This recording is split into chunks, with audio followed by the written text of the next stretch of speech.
What if the worst day of your life was secretly the best? What if everything you fear losing, your money, your status, your safety, is the very thing standing between you and who you're meant to become? 23 centuries ago, a wealthy merchant lost everything in a single, catastrophic moment. His ship sank. His fortune vanished beneath the waves.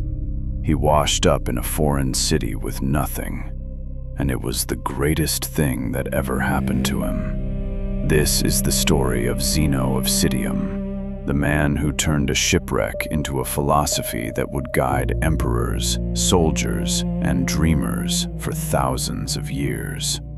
This is the story of how disaster became wisdom. Let me take you back. The year is around 312 BC. The place, the wine-dark waters of the Mediterranean. Zeno was not a philosopher, not yet. He was a merchant from Citium, a trading city on the island of Cyprus. He dealt in a rare and precious cargo, Phoenician purple dye, worth more than its weight in silver. He was wealthy. He was respected. He had built a life most men would envy. And then the sea took it all. A storm, a wreck, and in a matter of hours, the fortune Zeno had spent his life building was gone. Scattered, drowned, lost forever. Imagine standing on that shore, soaked, shivering. Everything you owned, everything you had worked for, simply erased. This is the moment most men break. But Zeno did something different. He walked. He wandered into the great city of Athens, bruised, broke, and adrift. And by chance, or perhaps by fate, he stepped into a small bookshop. There, the bookseller was reading aloud from the works of Xenophon, words about the life and wisdom of Socrates. And Zeno froze. Something inside him stirred. These ideas, this way of thinking, it spoke to a hunger he didn't even know he had.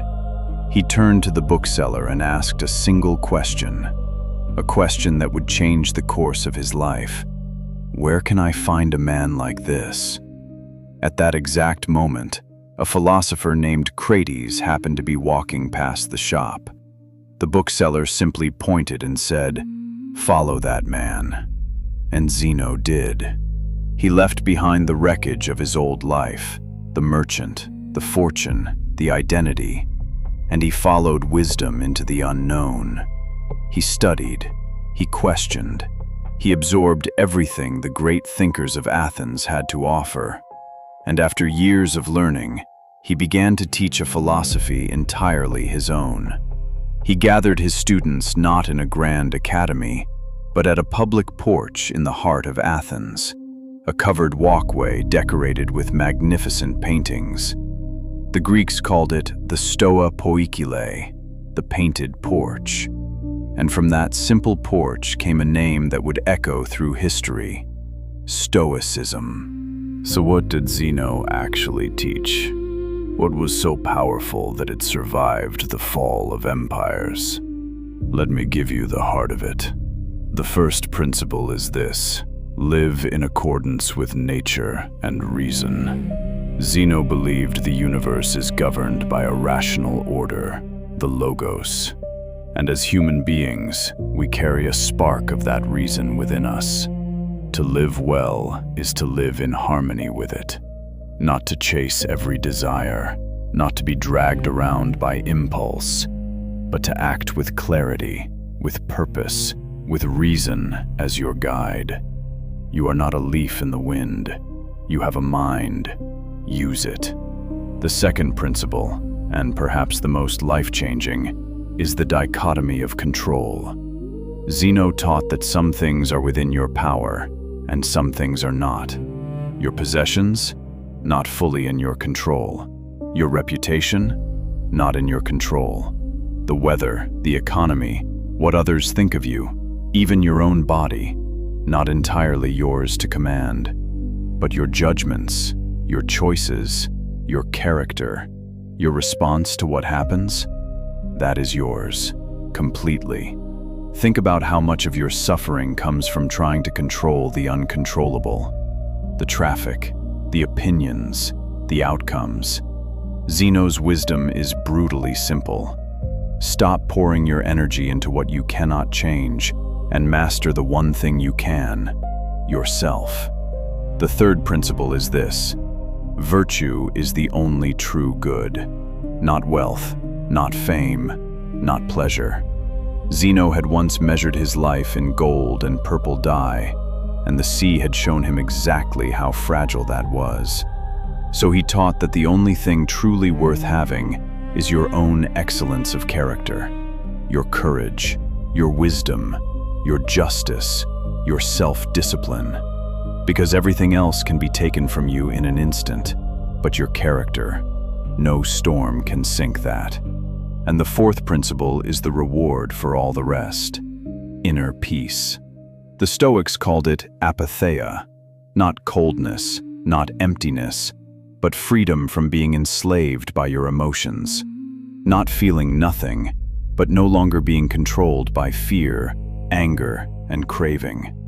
Imagine a mind that does not shatter when life goes wrong, a calm that no insult can disturb, a strength that holds steady when everything around you falls apart. That is what Zeno offered. That is what he found, on that shore, with nothing left to lose. Now stop for a moment and ask yourself, how much of your stress comes from things you will never control? How much of your anxiety is borrowed from a future that hasn't happened?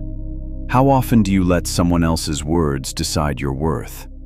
Zeno's philosophy isn't ancient history. It's a mirror, and it's asking you a question. Where are you wasting your power? The next time life knocks you down, the failure, the rejection, the loss, you have a choice. You can drown in it, or you can do what Zeno did. You can walk forward and let it transform you. Late in his life, they say, Zeno looked back on the disaster that had started it all.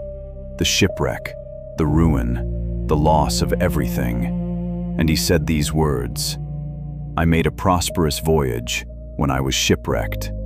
Sit with that. The catastrophe wasn't the end of his story. It was the beginning. The very moment that destroyed his old life was the moment that gave him his real one. And here is the truth Zeno is whispering to you across 2,000 years. Your shipwreck is not your ending. That failure that humiliated you, that loss that broke your heart, that collapse you thought you'd never survive. What if it's not the destruction of your path, but the discovery of it? What if your greatest disaster is, right now, quietly making you who you were always meant to be? Zeno lost a fortune and gained a philosophy that outlived every coin he ever owned. He proved that we are not defined by what happens to us, but by who we choose to become because of it. So when your storm comes, and it will, remember the merchant who lost everything and found wisdom. Remember that you cannot always control the sea, but you can always become the kind of person who knows how to sail. If this story moved something in you, take a moment, subscribe, and join us as we explore the timeless ideas that can reshape your life. And leave a comment with this one thought: what shipwreck in your life turned out to be a beginning? I'll be reading. Until next time, stay wise and stay unshaken.